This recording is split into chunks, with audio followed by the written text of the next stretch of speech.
हाँ जी, नमस्कार, राधे राधे, जय श्री कृष्ण। कैसे हैं सब लोग? बढ़िया, मज़े में, आनंद में। चलिए, ईश्वर आप सबको हमेशा आनंद में रखें, खूब मज़े में रखें, खूब स्वाध्याय करें, खूब अध्ययन करें, खूब मेहनत करें।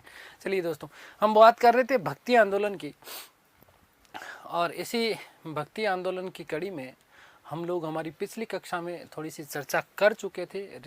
रविदास या रैदास में आप लोगों को समझा चुका था। ठीक है, उसी कहानी को हम लोग आगे बढ़ाएंगे। थोड़ा सा मैं वापस हल्का सा मैं रिवाइज करवा देता हूँ आपको। ठीक है, ध्यान दीजिएगा। रविदास या नाम क्या मिलता है? रैदास। इनका जन्म मैंने कहा कि 1398 में हुआ। कहाँ पर हुआ? काशी में। कबीर के समकालीन थे, निर्गुण भक्ति धारा के संत थे। ध्यान रखिएगा, ये भी कबीर की भांति क्या थे? निर्गुण भक्ति धारा के संत थे। निर्गुण भक्ति धारा के संत थे। भक्ति धारा के संत थे। ठीक है, बिल्कुल कबीर की भांति थे, कबीर के समकालीन थे। ठीक है, जन्म इनका काशी में हुआ, वाराणसी में। ठीक है, और मृत्यु भी इनकी काशी में ही होती है, वाराणसी में। 1540 ईस्वी में इनकी मृत्यु हो जाती है। पिता का नाम मैंने आपको बताया राहु, जो कि चमार जाति से थे। माता का नाम मैंने आपको बताया कर्मा। मैंने आपको कहा कि प्रारंभिक जीवन में ये अपने माता पिता के साथ में बड़े चाव से रहते थे, बड़े प्रेम से रहते थे। छोटे ही थे, ज़्यादा बड़े नहीं थे, लेकिन उस समय बचपन से ही इनके मन में एक समाज के प्रति अलग अलग भावना थी। मन में समाज के लिए कुछ करने की थी। समस्त जातियों को एक ही दृष्टिकोण से ये देखा करते थे। तो जब जब इनके पिता इनको अपनी दुकान पे छोड़ करके जाते, जूते बनाने की दुकान, चमार जाति का विशेष रूप से अपना कार्य, तो जब जब पिताजी छोड़ के जाते तब तब ये दुकान खाली कर देते। जितने भी जूते होते थे वो गांव के समस्त लोगों में बांट देते, कोई भी पैसा नहीं लेते। तो इससे पापा जी को बहुत ज़्यादा नुकसान हो रहा था। पापा जी कब तक नुकसान सहन करें? पिताजी ने घर से बाहर निकाल दिया, और इस स्थिति में लालन पालन पोषण जो किया गया वो संतोष दास और उनकी पत्नी कलसा देवी, ठीक है, उनके पास में रहे। बाकी का जीवन उन्हीं के पास में जो है इन्होंने बिताया। ध्यान दीजिएगा, इनकी पत्नी का नाम लोना देवी मिलता है, जबकि गुरु का नाम, दोस्तों याद रखिएगा, गुरु का नाम इनके भी रामानंद था। क्या नाम था? रामानंद। यदि इनके बारे में बात करें, रविदास रैदास के बारे में जानकारी कहाँ से मिलती है? तो कबीर की पर्ची। जानकारी हमें कहाँ से मिलती है? कबीर की पर्ची से मिलती है। इन रैदास के 40 जो खुद के पद है वो गुरु ग्रंथ साहिब में संकलित हैं। ठीक है, तो ध्यान दीजिएगा, कुछ बातें मैं आप लोगों के लिख रहा हूँ। पत्नी का नाम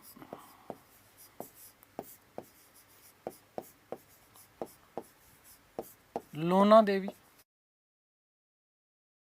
लोना देवी, और गुरु का नाम रामानंद।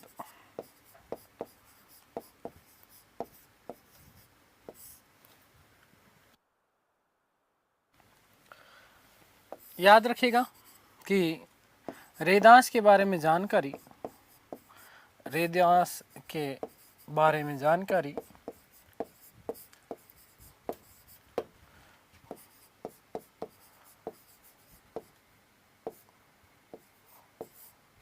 कबीर की पर्ची से, कबीर की पर्ची से, कबीर की पर्ची। ठीक है, क्लियर हो गई ये बात? ये बात ध्यान रखना।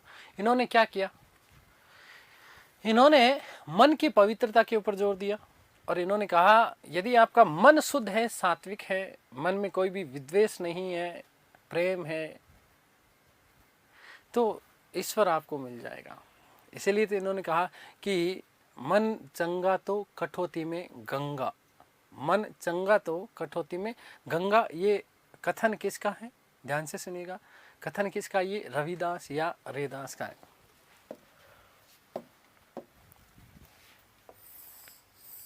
कथन, कथन क्या है? मन चंगा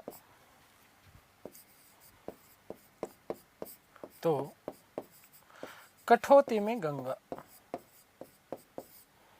कठौती में गंगा।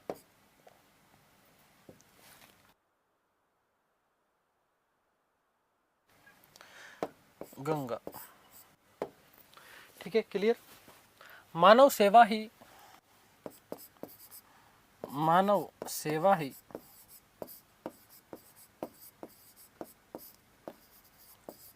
सच्चा धर्म है, सच्चा धर्म है। मानव सेवा ही सच्चा धर्म है।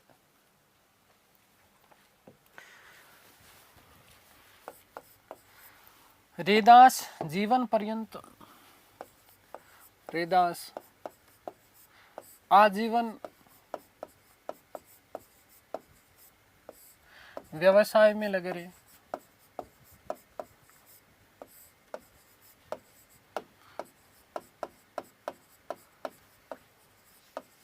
तथा कर्म के माध्यम से, तथा कर्म के माध्यम से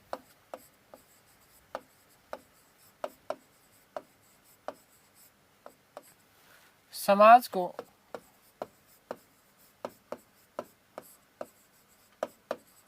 मोक्ष का मार्ग दिखाया।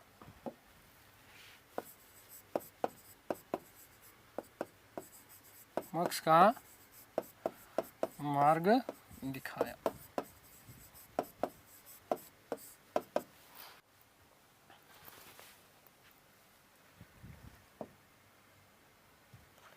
ठीक है, क्लियर।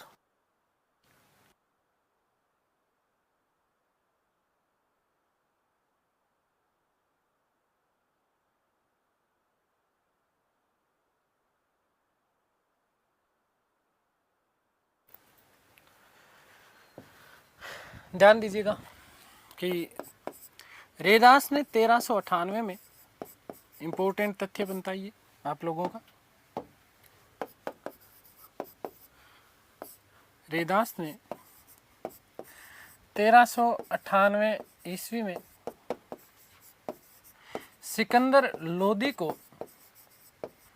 सिकंदर लोदी को प्रवचन दिए, प्रवचन दिए। रैदास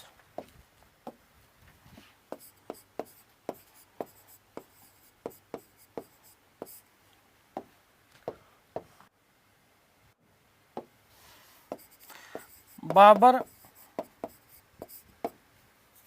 हुमायूं,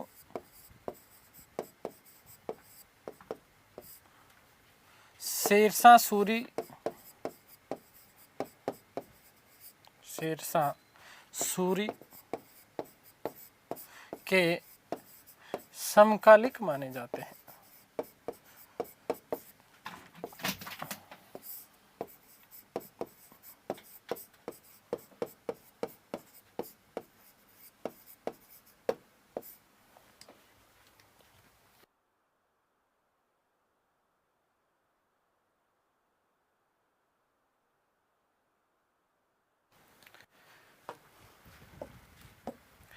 कबीर व रैदास, रैदास व कबीर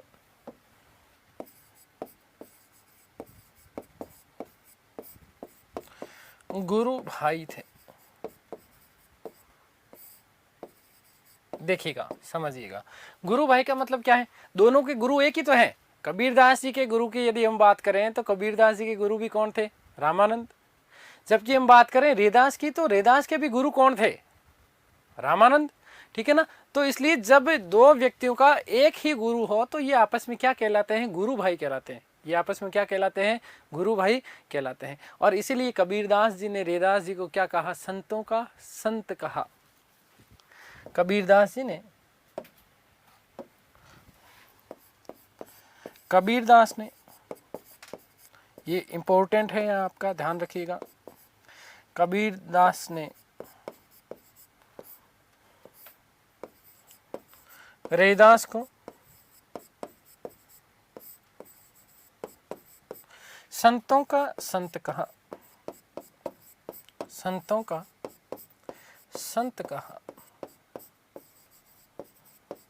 आगे बात समझिए, ये मोस्ट इंपोर्टेंट प्रश्न बन जाता है आपका कि संतों का संत किसे कहा जाता है, तो रविदास या रैदास को कहा जाता है।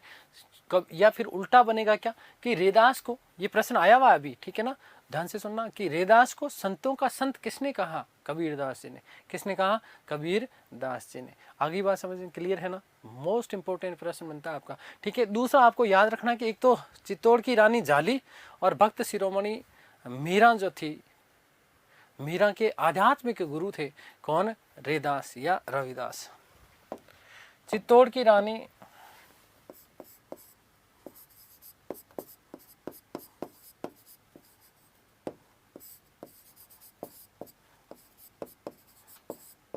जाली वे भक्त शिरोमणि, भक्त शिरोमणि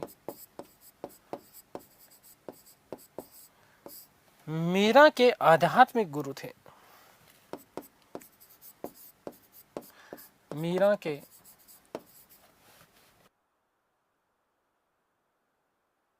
आध्यात्मिक गुरु थे,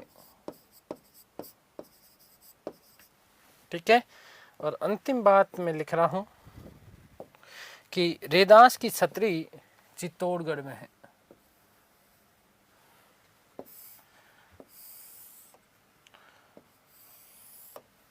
रैदास की छतरी कहां पर है, चित्तौड़गढ़ में है।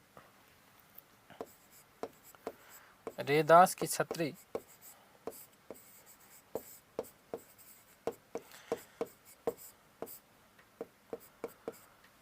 चित्तौड़गढ़ में है।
चलिए, तो ये बातें हमने कर ली रैदास जी की। रैदास जी की पूरी बातें आपकी हो गई है, ठीक है। इससे बाहर मेरे हिसाब से तो प्रश्न जाना नहीं चाहिए, क्योंकि ज़्यादातर चीज़ें हमने, ज़्यादातर क्या, बहुत पढ़ लिया है। खैर, अगली हम बात करने वाले हैं तुलसीदास जी की।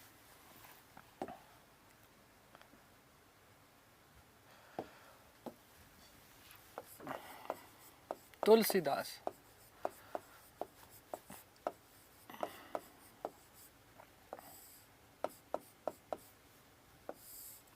ध्यान से सुनिएगा भाई। तुलसीदास जी का जन्म कई विद्वान 1511 मानते हैं, कई विद्वान 1532 मानते हैं, ठीक है। राजापुर, बांदा जिला, उत्तर प्रदेश प्रामाणिक माना जाता है इनका जन्म स्थान, जबकि कई जगह बोलते हैं, कई इतिहासकार जो है इनका जन्म स्थान दूसरा बताने के प्रयास करते हैं। क्या प्रयास करते हैं, सुकर क्षेत्र, और सुकर क्षेत्र कहाँ, एटा जिला, उत्तर प्रदेश। लेकिन प्रामाणिक कौन सा है, राजापुर वाला है, तो वही लिखने वाला हूं मैं, ठीक है। ज्यादातर जो प्रामाणिक जो ग्रंथ है उसमें राजापुर, बांदा जिला, उत्तर प्रदेश। राजापुर वर्तमान, उसका राजापुर का नाम मिलता है कासगंज। क्या नाम मिलता है, वर्तमान कासगंज।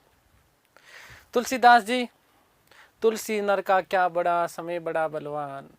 तुलसी नर का क्या बड़ा, समय बड़ा बलवान। काबा लूटी गोपियां, वही अर्जुन वही बाण।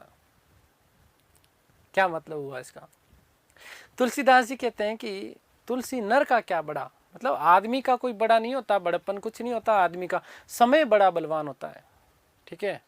क्योंकि समय से सब कुछ होता है। यही समय है जो राजा को रंक बना देता है, राजा को फकीर बना देता है, और वो वही समय होता है जो फकीर को भी क्या बना देता है, राजा बना देता है। तो तुलसी नर का क्या बड़ा, समय बड़ा बलवान, काबा लूटी गोपियां वही अर्जुन वही बाण। कि अर्जुन जैसा महान धनुर्धारी, जो इस संसार का सर्वश्रेष्ठ धनुर्धारी माना जाता था, काबा जाति है एक, ठीक है ना, उस काबा जो जाति ने गोपियों को लूट लिया। किसको लूट लिया? गोपियों को लूट लिया, और अर्जुन के सामने खड़े खड़े लूट लिया। अर्जुन एक धनुष उठा करके बाण भी नहीं चला पाया, क्योंकि वो सारे मंत्र भूल गया। तो इसलिए उन्होंने कहा कि तुलसी नर का क्या बड़ा, समय बड़ा बलवान, काबा लूटी गोपियां वही अर्जुन वही बाण। ठीक है। पिताजी के, यदि इनके पिताजी का नाम की बात करें तो आत्माराम दुबे, या कई जगह नाम मिलता है आत्माराम शुक्ल। माताजी का नाम हुलसी देवी, माताजी का नाम क्या था? हुलसी देवी। ऐसा कहा जाता है कि जैसे तुलसीदास 15 महीने के हुए, उसी समय इनकी माताजी का क्या हो जाता है? देहांत हो जाता है। इसलिए पिताजी की एक दासी हुआ करती थी, और उस दासी का नाम मिलता है, देखिएगा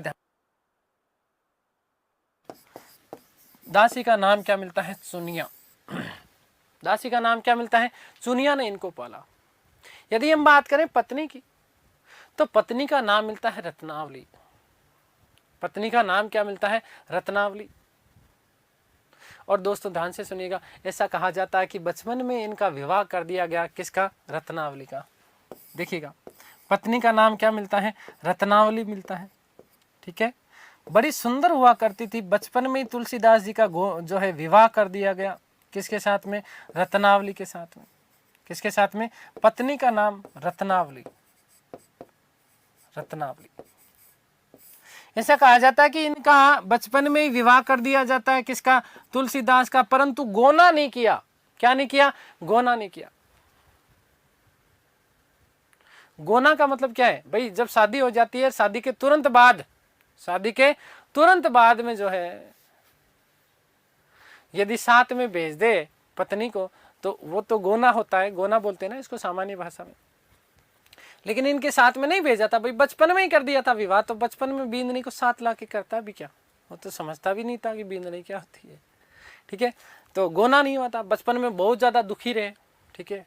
अनाथों की तरह पले, पिता ज्यादा ध्यान नहीं देते थे, वो तो चुनिया ने पाला। इनके गुरु थे, इनके गुरु का नाम था नरहरिदास। और नरहरिदास जो कि अयोध्या में रहते थे, अयोध्या के नरहरिदास इनके गुरु माने जाते हैं।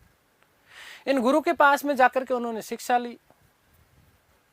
लेकिन यहां पर एक सबसे बड़ी अचंभित करने वाली चीज क्या थी? अचंभित चीज करने वाली चीज ये है कि गुरु ने इनको गायत्री मंत्र सिखाया ही नहीं।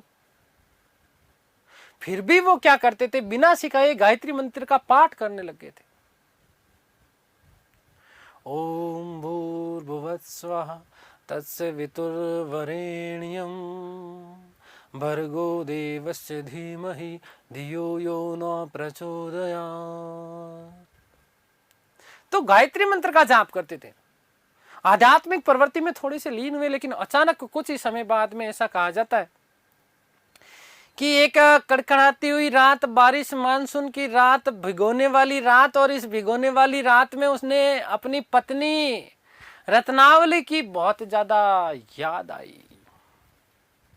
रत्नावली की क्या हुई? बहुत ज्यादा याद आई, ऐसा कहा जाता है। भयानक वर्षा और तूफान, आंधी, इस प्रकार की चीजें हैं, और पत्नी की बहुत ज्यादा याद आ रही है। पत्नी की वीरे में इनका दिल पसीज रहा है, ऐसा कहा जाता है, ऐसा उल्लेख मिलता है। और उसी भयानक रात में, उस बारिश में अपनी पत्नी से मिलने के लिए गए। अपनी पत्नी से मिलने के लिए चले गए। ऐसा कहा जाता है कि यमुना नदी उस समय उफान पर थी, क्योंकि भयानक बारिश थी। और उस उफान को पार करते हैं, और पार करने के बाद में अपनी पत्नी के पास में पहुंचते हैं। और पत्नी रात को, और अचानक पतिदेव कहां से आ गई? उसके पास में पहुंचते हैं, और पहुंचने के बाद में विरह में अपनी पत्नी के पास में जाकर के बच्चों की तरह रोने लग जाते हैं। इस समय उल्लेख ऐसा भी है कि पत्नी के घर पर चढ़ते समय उसकी दीवार पर एक सर्प हुआ करता था। ठीक है, जैसे ये दीवार है, इस दीवार पे चढ़ रहे थे तो ऐसा कहा जाता कि एक सर्प था और इस सर्प को पकड़ करके, हाथ में पकड़ करके, उन्हें लगा रस्सी है, इतने बावड़े हो चुके थे पत्नी के प्रेम में, तो इस सर्प को हाथ से पकड़ करके ऊपर चढ़ गए और कक्ष में जाकर के पत्नी के साथ में सामने रोने लगे, बहुत बुरी तरीके से। मुझे बहुत याद आ रही तेरी, बहुत बुरी तरीके से रोए। पत्नी को गुस्सा आया और पत्नी को गुस्सा इतना भयानक आया कि पत्नी ने उसको कहा, यार कैसा बावड़ा आदमी है, कि अस्थि चर्म में दे। ये पत्नी ने क्या कहा, ध्यान से सुनिएगा, कि अस्थि चर्म में दे यह तो ऐसी प्रीत, अस्थि चर्म में दे यह तो ऐसी प्रीत, नेकू जो होती राम से, नेकू जो होती राम से तो काहे भयभीत।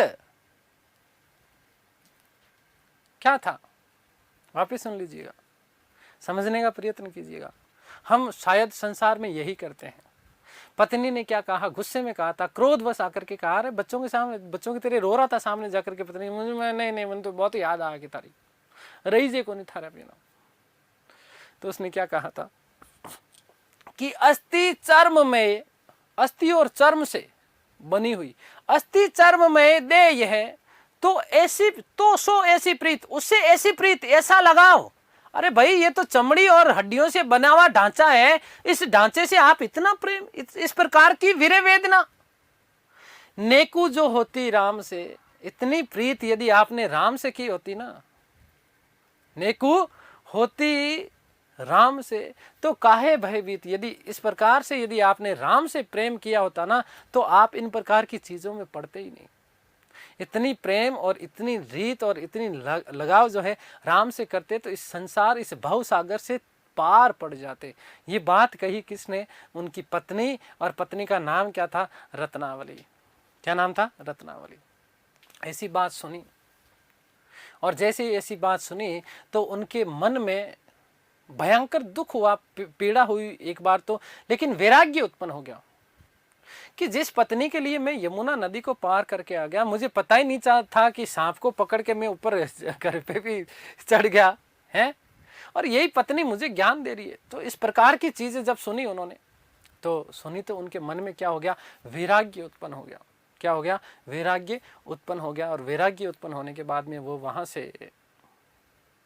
वहां से क्या करते हैं, निकल पड़ते हैं। आगे बात समझ में दोस्तों, ध्यान से सुनिएगा। ऐसा कहा जाता है कि तुलसीदास जी जो है ये अकबर के समकालीन माने जाते हैं। 1574 ईस्वी में उन्होंने अवधी भाषा में रामचरितमानस, है ना, ठीक है, किसकी, रामचरितमानस, रामचरितमानस की जो है रामचरितमानस की रचना की अवधी भाषा में। कौन सी भाषा में, रामचरितमानस की रचना की थी। ठीक है, अवधी भाषा में। अवधी साहित्य का महान कृति मानी जाती है। ये वेरी मोस्ट इंपोर्टेंट प्रश्न बनता है आपका, ध्यान से सुनिएगा कि रामचरितमानस किसके द्वारा लिखा गया, तो तुलसीदास जी के द्वारा। किसके द्वारा, तुलसीदास जी के द्वारा लिखा गया। ठीक है, और अवधी भाषा की सबसे महान साहित्यिक कृति मानी जाती है, और इसी रामचरितमानस को तुलसी रामायण भी कहा जाता है। यदि हम बात करें संपूर्ण संसार के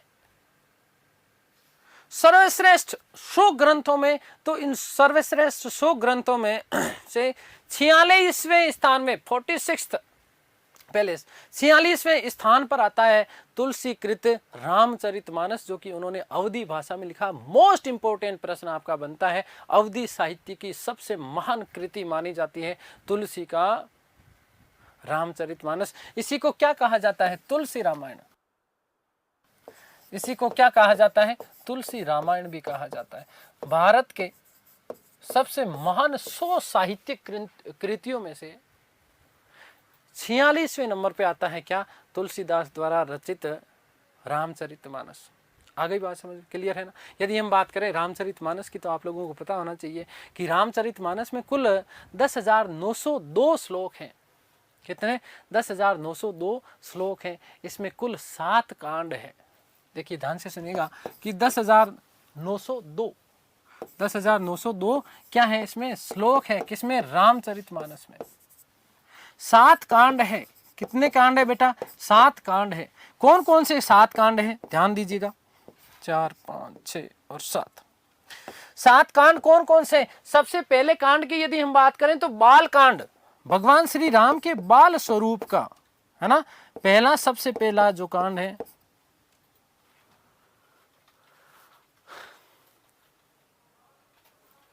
बाल कांड, सबसे बड़ा माना जाता है। भगवान श्री राम के बाल स्वरूप का वर्णन किया जाता है।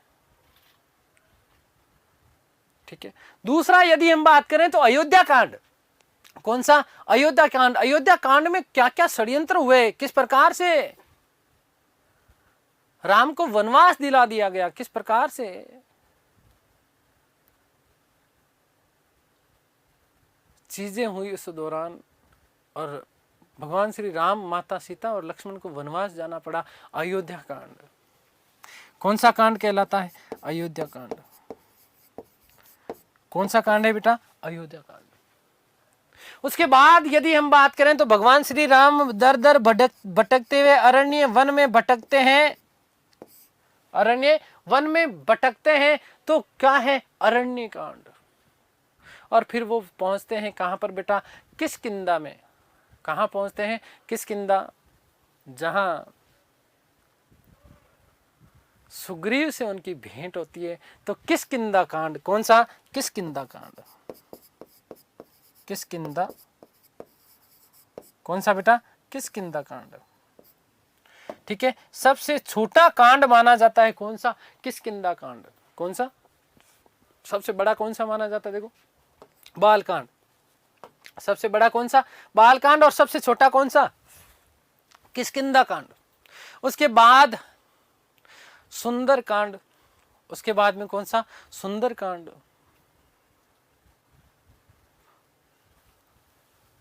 वाटिका, लंका का दहन। और उसके बाद में लंका कांड, जहां भगवान श्री राम रावण को युद्ध में मार देते हैं और पुनः अयोध्या आ जाते हैं। लंका कांड या युद्ध कांड इसको कहा जाता है। और भगवान श्री राम के बाद का जो वर्णन, वापस जब सीता जी वनवास में चली जाती है वाल्मीकि के पास में, तो वो वाला जो भाग है, वो वाला भाग आपका क्या कहलाता बेटा? उत्तर रामचरित कहलाता ना, उत्तर कांड। तो लंका कांड, किष्किंधा, ठीक है। उसके बाद क्या? सुंदर। सुंदर। उसके बाद क्या है? लंका कांड, ठीक है। या इसी को क्या कहा जाता है बेटा? युद्ध कांड। क्या? युद्ध कांड। और लास्ट में सबसे नीचे वाला क्या है? उत्तर कांड, उत्तर रामचरित जिसको हम बोलते हैं, ठीक है ना, उत्तर कांड। कौन सा है? उत्तर कांड। तो देखो 7 कांड है, इसमें याद रखना। सबसे बड़ा कौन सा है? सबसे बड़ा कांड कौन सा है? बाल कांड है। सबसे छोटा कौन सा है? किष्किंधा कांड है। सबसे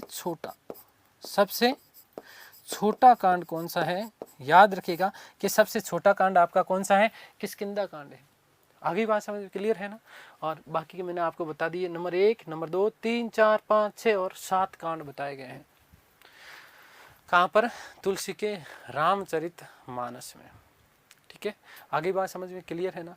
यहाँ तक किसी को कोई डाउट नहीं होना चाहिए। थोड़ी सी बातें और कर लेते हैं फिर सारी चीजें एक साथ लिखाऊंगा मैं आपको। यदि हम बात करते हैं तो तुलसीदास को अभिनव वाल्मीकि कहा जाता है। अभिनव वाल्मीकि क्यों? अभिनव वाल्मीकि इसलिए क्योंकि वास्तविक रूप में जो रामायण लिखा, मूल जो रामायण लिखा था, वो रामायण किसने लिखा था? महर्षि वाल्मीकि ने।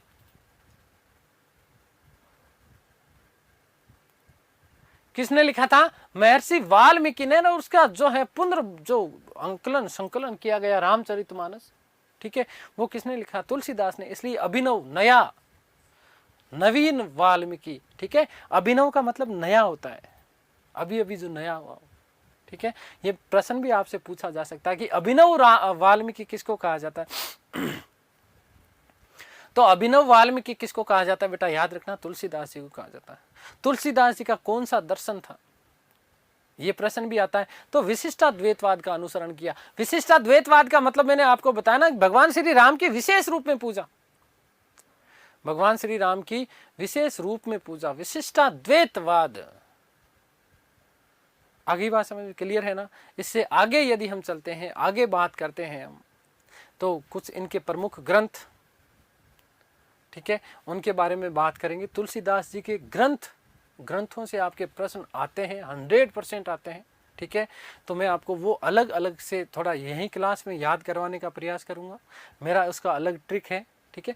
पहले अब तक की ये सारी की सारी बातें हम लोग लिख लेते हैं, ठीक है, क्लियर।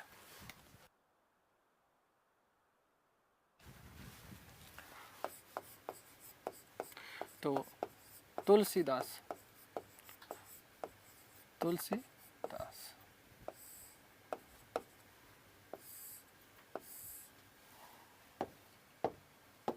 ध्यान दीजिएगा बेटा, जन्म 1532 में,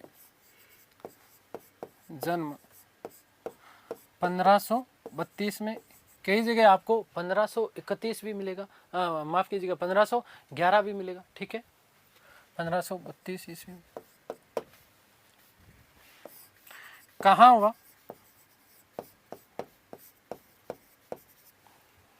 तो याद रखिएगा,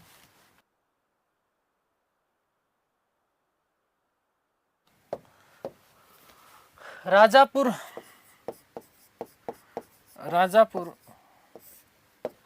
बांदा जिला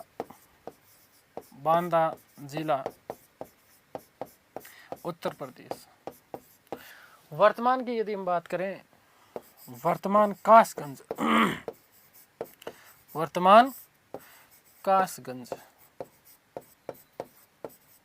वर्तमान क्या है, कासगंज।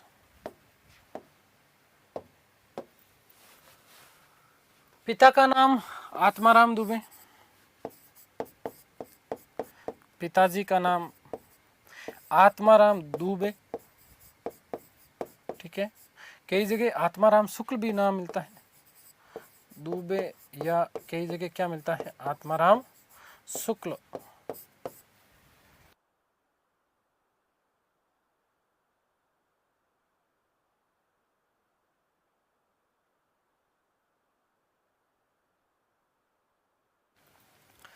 माता हुलसी देवी,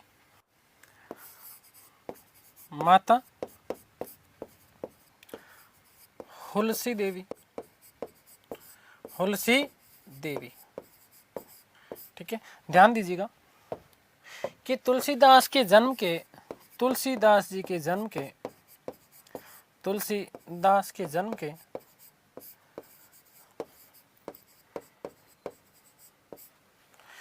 15 माह बाद ही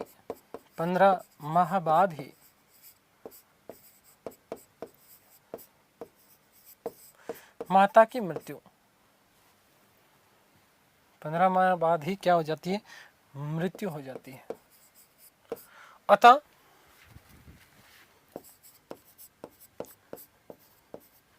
चुनिया नामक दासी ने, चुनिया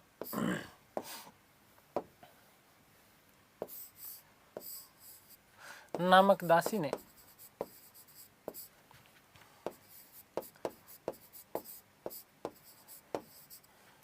इनका लालन पालन किया, इनका लालन पालन किया।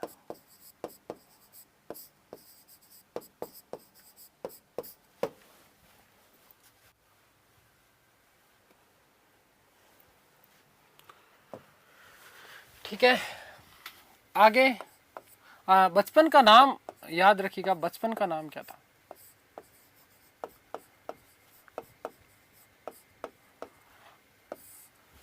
तो बचपन का नाम, इनके बचपन के नाम की यदि हम बात करें तो बचपन के नाम, इनका नाम मिलता है राम बोला। क्या नाम मिलता है बेटा? राम बोला। ऐसा कहा जाता है कि इसने बचपन में जब पैदा हुआ, जब बोलना इसने स्टार्ट किया तो सबसे पहले इसके मुख से राम का नाम निकला था। किसका नाम निकला था? राम का नाम निकला। इसीलिए इसको बचपन का नाम क्या रख दिया गया इसका? राम बोला। क्या नाम रख दिया था? राम बोला। ठीक है, राम बोला।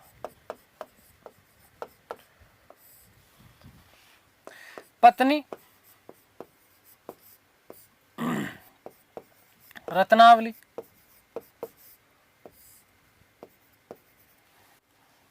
याद रखिएगा, केवल एक लाइन लिख रहा हूं कि पत्नी के कठोर शब्दों के कारण ही, पत्नी के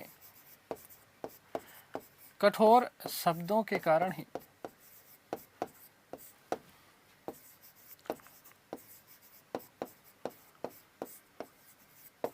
वैराग्य धारण किया,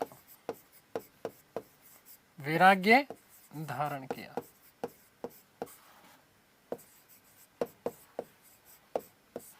ठीक है ना? मैंने बताया ना कि पत्नी से मिलने के लिए गए थे, पत्नी से मिलने के लिए गए थे, तो पत्नी ने उनको बहुत कठोर शब्द कहे। ठीक है ना? और इसलिए मन में क्या आ गया? वैराग्य आ गया। यार मैं तो इतना दुख पा करके पत्नी के पास आया हूँ, मिलने के लिए आया हूँ, लेकिन पत्नी मुझे इस प्रकार के शब्द। ठीक है, आगे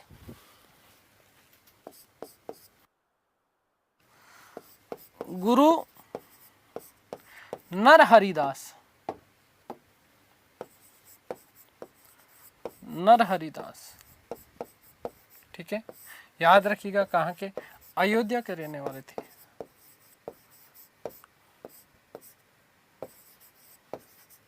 कहाँ के रहने वाले थे? अयोध्या के रहने वाले थे।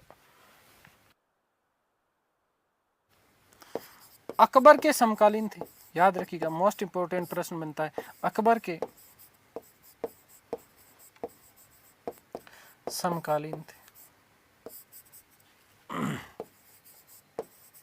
ठीक है, अकबर का जन्म 1542 में।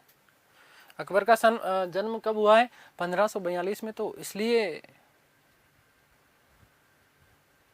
अकबर के क्या माने जाते हैं?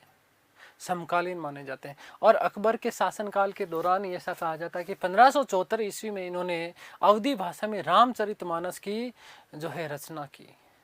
प्रबंध काव्य कहा जाता है रामचरितमानस को। ठीक है, तो 1574 ईस्वी में मोस्ट इंपोर्टेंट प्रश्न बनता है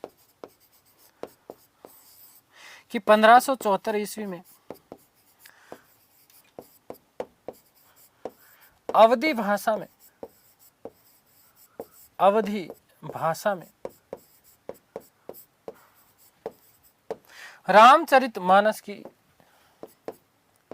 रामचरितमानस लिखा, रामचरितमानस लिखा।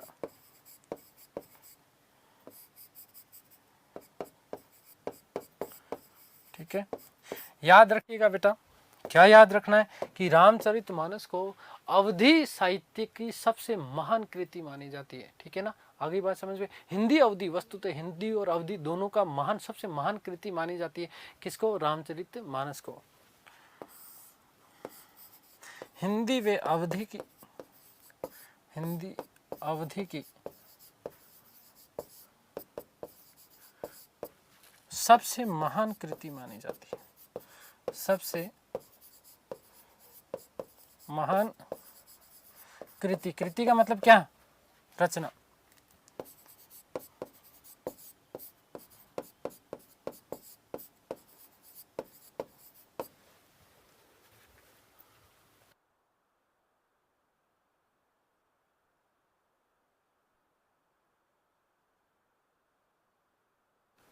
ठीक है,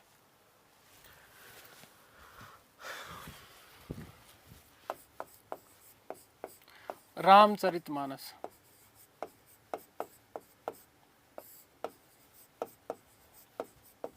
देखिएगा, ध्यान से सुनिएगा। रचना किसके द्वारा की गई?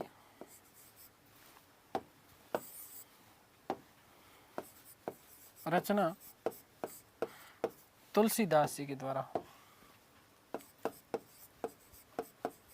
तुलसीदास जी के द्वारा। आगे बात समझे? क्लियर है? ध्यान से सुनिएगा। इसका अन्य नाम पूछ लिया जाता है, अन्य नाम क्या है? अन्य नाम क्या है इसका? तो इसको क्या कहा जाता है? तुलसी रामायण। तुलसी रामायण।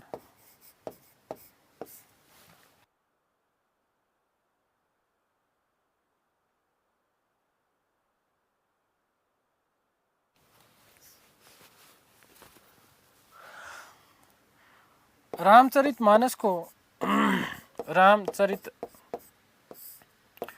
मानस को लिखने में कुल, याद रखिएगा, हालांकि कोई इस प्रकार का प्रश्न नहीं पूछता, लेकिन 2 वर्ष 9 माह, 2 वर्ष 9 माह और 26 दिन, 26 दिन लगे।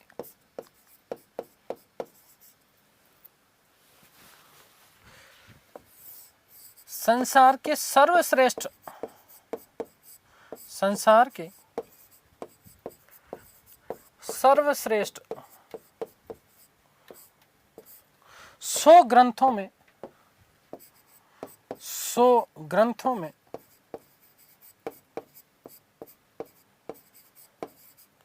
46वां स्थान माना जाता है।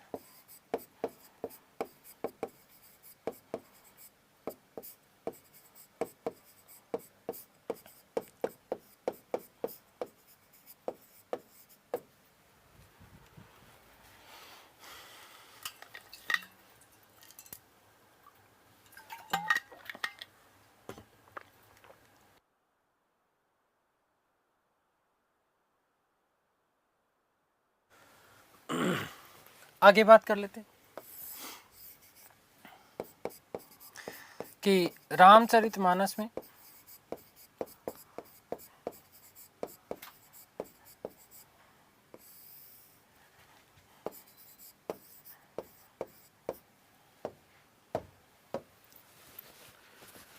कुल 10,902, कुल 10,902 श्लोक माने जाते हैं तथा कुल 7 कांड है। 7 कांड, कांड का मतलब एक तरीके से क्या है? अध्याय है। कांड का मतलब यहाँ पर क्या है बेटा? अध्याय है, ध्यान रखना, ठीक है ना।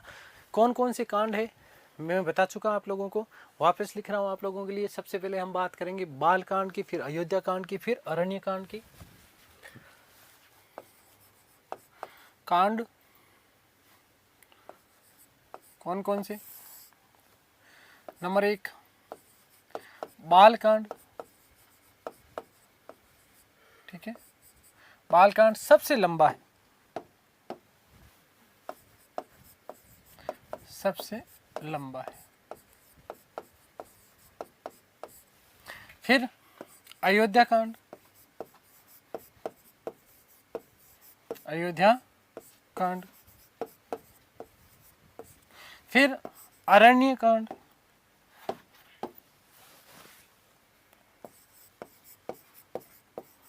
अरण्य कांड। फिर किष्किंधा कांड,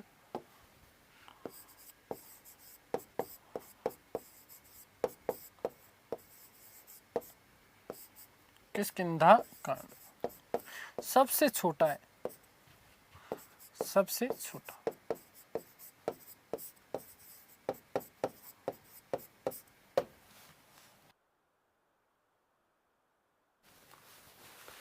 फिर सुंदरकांड,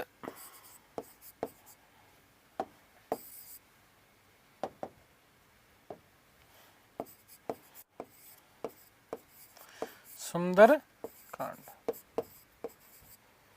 फिर नेक्स्ट की यदि हम बात करें तो सुंदरकांड के बाद में आपका आएगा युद्ध कांड या अयोध्या कांड, माफ कीजिएगा, युद्ध कांड या लंका कांड, युद्ध कांड या लंका कांड। और फिर आपका लास्ट में उत्तरकांड।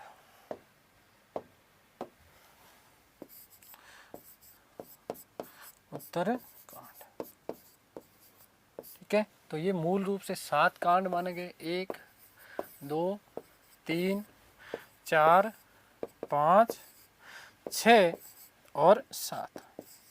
ये 7 कांड है। देखो सबसे बड़ा पूछा जा सकता है, सबसे छोटा पूछा जा सकता है। आगे बात समझ में, ठीक है। सबसे बड़ा कौन सा है आपका? बाल कांड है। सबसे छोटा कौन सा है आपका? किष्किंधा कांड है। इनका तुलसीदास जी के यदि दर्शन की हम बात करें तो विशिष्टाद्वैतवाद का अनुसरण किया। तुलसीदास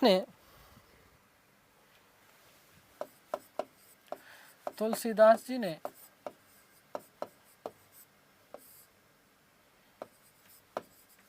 विशिष्टाद्वैतवाद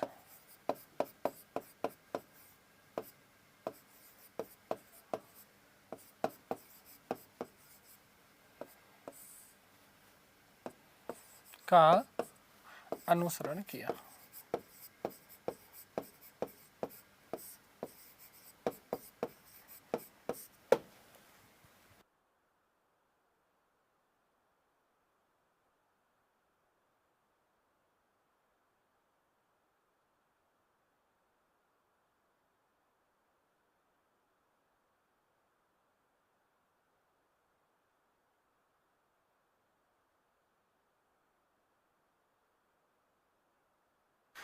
ठीक है। अब हम बात कर लेते हैं तुलसीदास जी के ग्रंथों की। यहां से प्रश्न आता है, मोस्ट इंपोर्टेंट है, तुलसीदास जी के ग्रंथ। तुलसीदास जी के प्रमुख ग्रंथ कौन कौन से हैं? देखिएगा, यदि कोई व्यक्ति इतने ग्रंथ लिख दे पत्नी से लड़ाई होने के बाद में, ठीक है, तो संसार की हर पत्नी लड़े, मैं तो ऐसा चाहता हूं। ठीक है। ध्यान से सुनिएगा। सबसे पहला यदि हम बात करें तो विनय से स्टार्ट करते हैं हम लोग, ठीक है ना। हालांकि विनय पत्रिका जो है तुलसीदास जी का अंतिम ग्रंथ माना जाता है। सबसे लास्ट से ले रहा हूँ, ठीक है। याद रखिएगा कि सबसे पहले उन्होंने विनय किया पत्नी के साथ में। पत्नी के साथ में उन्होंने क्या किया? विनय किया। बड़ा प्रेम उमड़ रहा था पत्नी के लिए। पत्नी के पास में जाते हैं, मैंने कहा ना कहाँ जाते हैं? पत्नी के पास में जाते हैं, विनय करते हैं कि तू देख, मेरे लिए दुनिया में सब कुछ तू ही है, तेरे अलावा कुछ नहीं है। तो उन्होंने क्या कहा था? अस्थि, है ना, अस्थि हाड़ की देह ये, ठीक है, याद है ना। तो ध्यान से सुनिएगा। सबसे पहले पत्नी से क्या कहा था? पत्नी से उन्होंने क्या किया? विनय किया। इसलिए विनय पत्रिका नंबर 1 से स्टार्ट कर रहा हूं। देखो, जोड़ जोड़ के पढ़ाने वाला हूं। विनय पत्रिका। लेकिन देखो बेटा ध्यान रखना, विनय पत्रिका अंतिम ग्रंथ माना जाता है। अंतिम ग्रंथ माना जाता है। अंतिम ग्रंथ माना जाता है।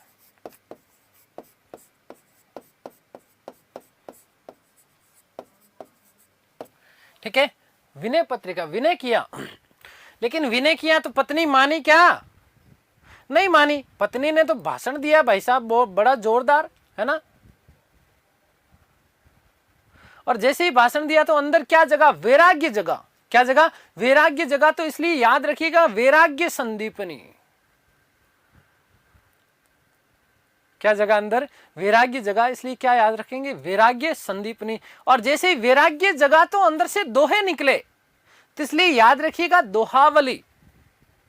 क्या याद रखेंगे? दोहावली। और दोहे निकले तो क्या? गीता, है ना, क्या हुई? गीता की रचना। इसलिए याद रख लीजिएगा कि गीतावली या कृष्ण गीतावली, गीतावली या कृष्ण गीतावली। और दोहे, जब उन्होंने गीतावली लिख दी, दोहों का गीत गाया, तो दोहे जब दोहे गीत के रूप में आ जाते हैं तो क्या लगता है? वो कविता लगती है ना। क्या लगती है? कविता। इसलिए याद रखिएगा कि कवितावली। क्या? कवितावली।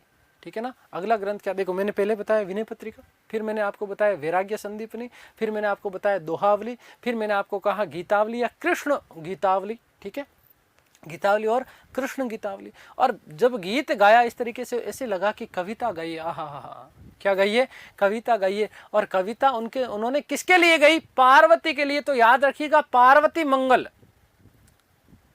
क्या याद रखेंगे? पार्वती मंगल। और पार्वती के बाद में उन्होंने किसके लिए? सीता जी के लिए। और सीता जी को क्या बोला जाता है? जानकी। क्या चीज? जानकी मंगल। जानकी श्री राम बैठे हैं मेरे सीने में, सुना ना आपने? तो क्या है? जानकी। क्या है? जानकी मंगल। तो माता सीता के लिए क्या लिखा? जानकी मंगल। और जानकी में क्या है? राम है। मैंने कहा ना जानकी श्री राम बैठे हैं मेरे सीने में। तो राम लला नेछु, ये पूछा जाता है, वेरी मोस्ट इंपॉर्टेंट आपसे पूछा जाता है। क्या पूछा जाता है? राम लला नेहचू, राम लला नेहचू। खैर बाद में लिखूंगा। राम लला नेहचू ये आपसे पूछा जाता है। क्या पूछा जाता है? राम लला नेहचू। तो आपको याद रखिएगा, मोस्ट इंपॉर्टेंट है। विनय पत्रिका, विनय पत्रिका क्या है? विनय पत्रिका इनका सबसे अंतिम ग्रंथ माना जाता है, रामलला नेहचू। ठीक है, हमने क्या कहा? पार्वती मंगल, फिर हमने क्या कहा? जानकी मंगल, फिर हमने क्या कहा? रामलला नेहचू। और रामलला नेहचू के बाद में बरवे रामायण। क्या है? बरवे रामायण। और एक इनका ग्रंथ मिलता है रामायण, हनुमान जी के बिना क्या पूरी हो सकती है क्या? इसलिए हनुमान बाहुक।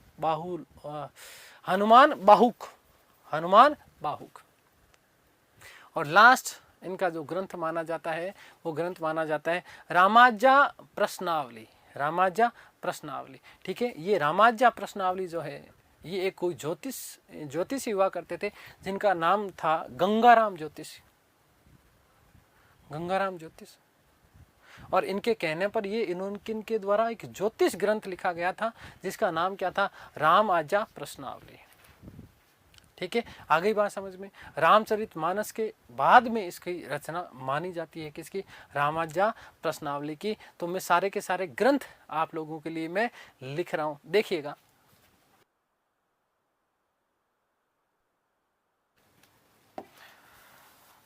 विनय पत्रिका और उसके बाद में क्या? वैराग्य।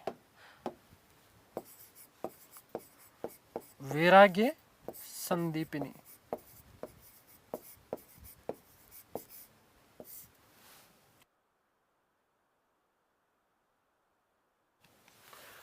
फिर क्या? दोहावली। दोहावली। फिर क्या? गीतावली और कृष्ण गीतावली। गीतावली एंड कृष्ण गीतावली। कृष्ण गीतावली।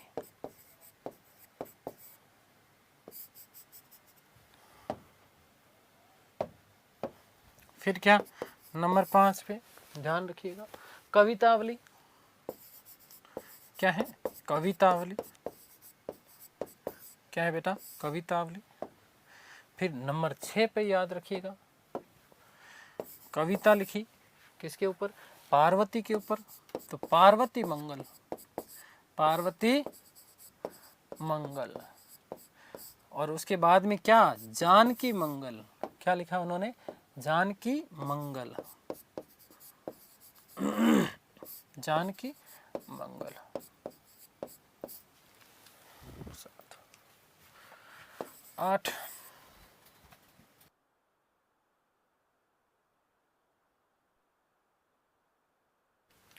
रामलला नेहचू। रामलला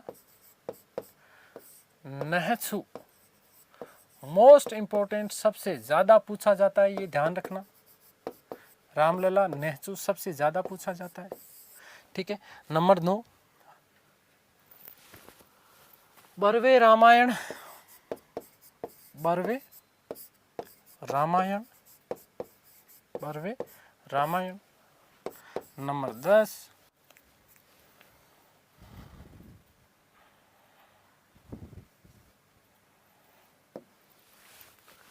हनुमान बाहुक। हनुमान बाहुक। और लास्ट नंबर 11।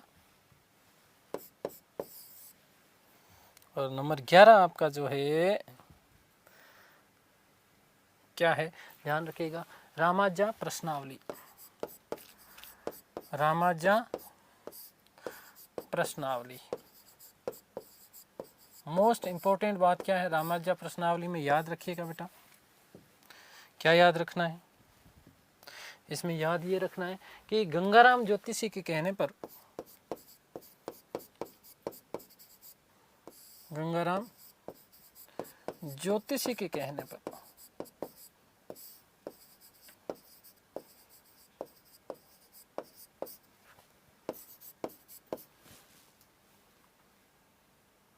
ज्योतिष ग्रंथ लिखा, ज्योतिष ग्रंथ रामचरितमानस के अंत में, रामचरितमानस के अंत में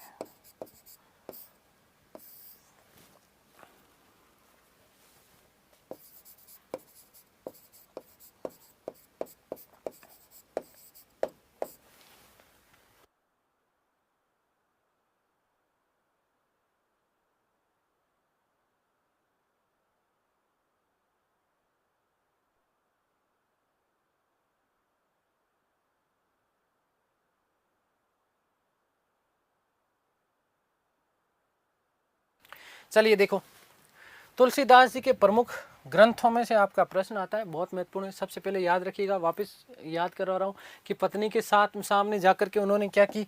विनय की। इसलिए क्या याद रखोगे? विनय पत्रिका। और पत्नी ने जब उनको जान दिया, है ना, वैराग्य उत्पन्न हो गया, वैराग्य संदीपनी। फिर क्या उनके मुंह से दोहा निकला, तो क्या? दोहावली। और दोहे में उन्होंने क्या लिखा? गीतावली और कृष्ण गीतावली, ठीक है ना। और फिर उन्होंने क्या? दोहे को उन्होंने कविता के रूप में तो कवितावली, और कविता किसके ऊपर? पार्वती मंगल और जानकी मंगल, ठीक है। अब जानकी आ गई तो भगवान राम, तो राम अलग थोड़े ही रहेंगे, इसलिए रामलला नहछु, ये सबसे ज्यादा पूछा जाता है। बरवे रामायण, ये भी इंपॉर्टेंट है, ये भी आपसे पूछा जाता है कि बरवे रामायण की, है ना, रचना किसके द्वारा? तो बरवे रामायण। हनुमान बाहुक, रामाज्या प्रश्नावली किसके कहने पर? गंगाराम ज्योतिषी के कहने पर, गंगाराम ज्योतिषी के कहने पर उन्होंने बरवे जो है रामाज्या प्रश्नावली लिखा। ज्योतिष ग्रंथ माना जाता है ये। रामचरितमानस के अंत में फिर उन्होंने इसकी रचना की थी, ठीक है। एक थोड़ी सी हम बात कर लेते हैं, लास्ट बात, ठीक है, ध्यान से सुनिएगा। ऐसा कहा जाता है कि तुलसी जी की जो मृत्यु है 80 घाट, और 80 घाट कहाँ पर है बेटा? काशी में, याद रखिएगा। और तुलसीदास जी का मंदिर माना जाता है कांच मंदिर, चित्रकूट एमपी में, और वहीं पर तुलसीदास जी की क्या है? प्रतिमा स्थापित है, ठीक है ना। तुलसीदास जी की मृत्यु कहाँ पर हुई? 80 घाट काशी में, लेकिन इनका जो मंदिर है वो कांच मंदिर के नाम से जाना जाता है। कहाँ पर है तुलसी जी का मंदिर? एमपी में है। कहाँ पर? एमपी में। और एमपी कहाँ? चित्रकूट, है ना। चित्रकूट की घाट घाट पर भिलनी करे राम मेरे घर आना। खैर, तो यहाँ पर ध्यान रखिएगा, वहीं पर उनकी क्या है? प्रतिमा स्थापित है। तो तुलसीदास जी की मृत्यु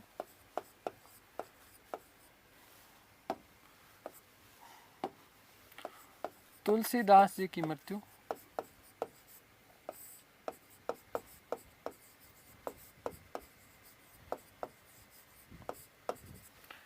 80 घाट,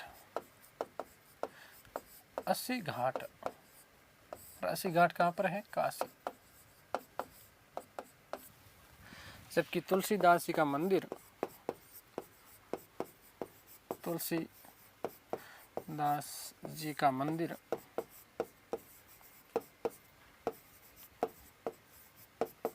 क्या नाम कहलाता है इसका? कांच मंदिर। क्या है इसका नाम? कांच मंदिर नाम है। चित्रकूट में है, एमपी में है, वहीं पर इनकी क्या है? प्रतिमा है। कांच मंदिर, चित्रकूट एमपी, चित्रकूट एमपी में है, ठीक है। और यहीं पर इनकी प्रतिमा स्थापित की गई है।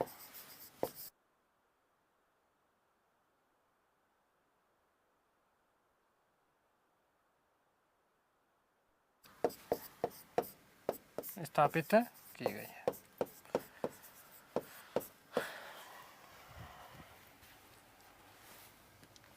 अब ठीक है ना।